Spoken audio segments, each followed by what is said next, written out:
దీంట్లో ఎవడు ట్రైన్డ్ కాదు ఎఫెక్టివ్గా రెస్క్యూ అండ్ రిలీఫ్ ఆపరేషన్స్లో.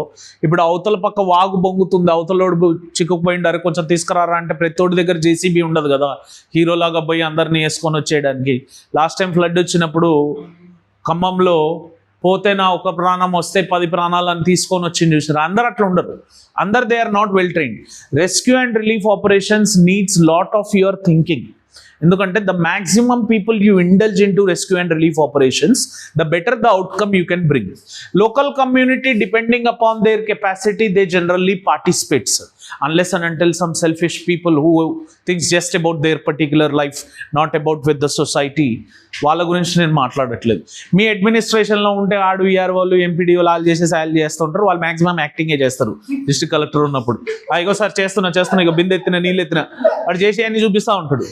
వాళ్ళ మీద కూడా ఎక్కువ నమ్మకం లేదు. NGOs, they try their level best every time.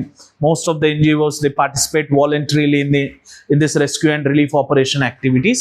Mostly it shall be the police personnel. అయితే ఇది మీ కంట్రోల్లోకి తెచ్చుకోవడానికి మీరు ఆన్ ఫీల్డ్ మీరు వర్క్ చేయాల్సి ఉంటుంది సార్. మీరు ఆడ టెంట్ వేసుకొని కూర్చొని నయనతారలేగా డ్రిల్ చేయండి అని అదేమో సినిమాలో చెప్తూ ఉంటుంది కదా, ఏంటది కర్తవ్యమా? ఆమె ఆడ కూర్చొని టెంట్ లోపల కూర్చొని అందరితో ముచ్చేటట్టు మీరైతే దోండి నేను వస్తున్నాను అనుకోండి, పోద్ది.